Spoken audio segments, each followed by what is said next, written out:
Hare Krishna. Le départ de Shri Krishna hors de ce monde est le titre du chapitre 14 du premier chant du Srimad Bhagavatam. La première section, du verset 1 à 21, nous explique que Maharaj Yudhishthira remarque des signes défavorables.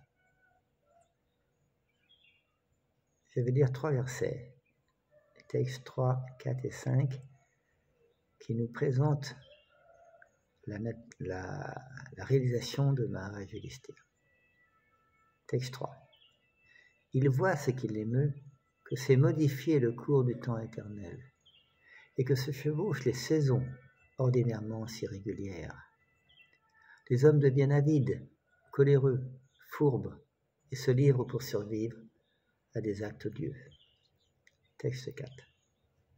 Tout rapport et transaction, fût-il d'objets simples, sans tache de duplicité, même entre amis. Et la dissension éclate dans les relations familiales, entre parents et enfants, entre frères et entre chers. Même les rapports entre époux sont tendus et empreints de discorde. Verset 5. Au fil des temps, les hommes dans leur masse ont accepté comme fait banal l'avidité, la colère, l'orgueil. On voit que l'intelligence de Maharaj Yudhishthira, qui à l'aide de certains présages, constate que dans l'âge où il habite, où il vit, il y a eu des changements. On peut très facilement voir que dans notre époque actuelle, toutes ces caractéristiques sont présentes de manière très importante. À nouveau, Srila Prabhupada, dans le verset 4, nous explique les 4 défauts qui caractérisent l'âme conditionnée. C'est-à-dire que l'âme conditionnée est sujette à l'erreur, à l'illusion, à l'inaptitude, portée à tromper autrui, et la décence imparfaite. Il nous explique également dans ce même verset 4 que ce qui empêche toute harmonie entre les êtres, entre parents et enfants, ou entre époux, c'est un état d'insatisfaction. Quand on est insatisfait, il y a toujours des problèmes.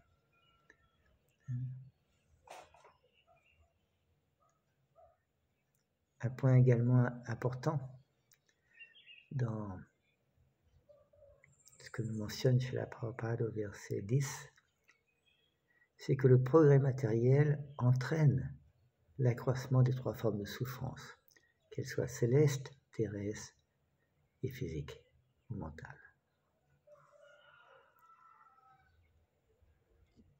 Et ce qui nous empêche, en tant qu'être conditionné, de vaincre l'énergie matérielle, c'est l'influence dominante des 3 gunas.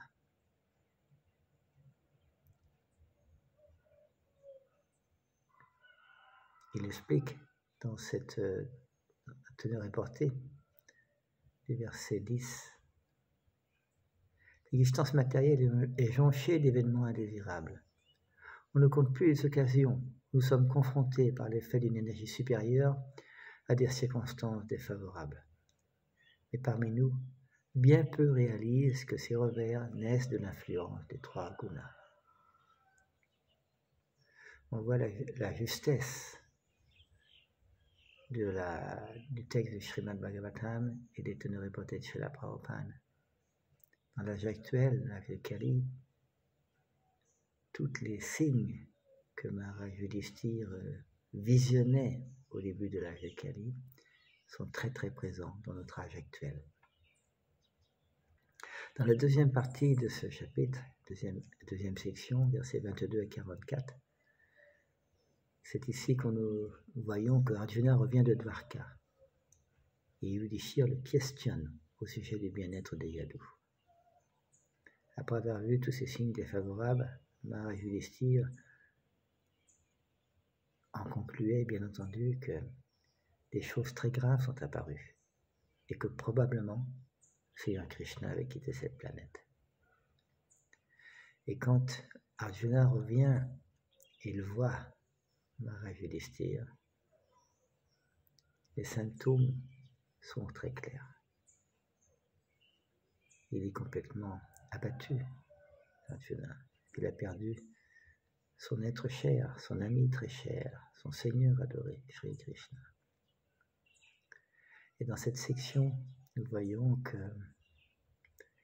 Srila Prabhupada nous donne des clés de comment développer une civilisation humaine prospère. Il explique dans le verset 33, la teneur est portée, « Ainsi, une société négligeant le soin des vaches et de la culture brahmanique ne saurait jouir de la protection directe du Seigneur. De même, les prisonniers de l'État, au lieu d'être protégés par le gouvernement, subissent la surveillance étroite de ses agents. En effet, une partie au moins de la société doit veiller aux soins des vaches et à l'épanouissement des principes brahmaniques, faute de quoi on ne peut parler de civilisation humaine prospère. » Nous voyons directement dans notre âge actuel que la civilisation n'est pas prospère.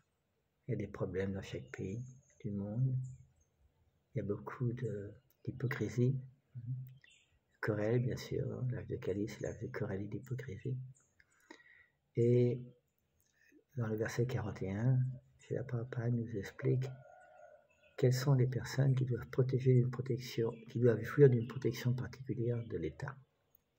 Il y a les brahmanas, les enfants, les vaches, les femmes, les vieillards et également les personnes souffrantes.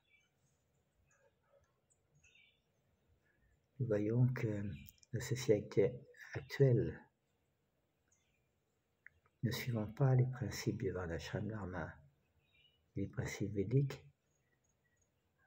est une société où il y a beaucoup de problèmes. Pas de protection, pas de prospérité, pas de mental pur, pas d'activité pure, que des problèmes. Hare Krishna.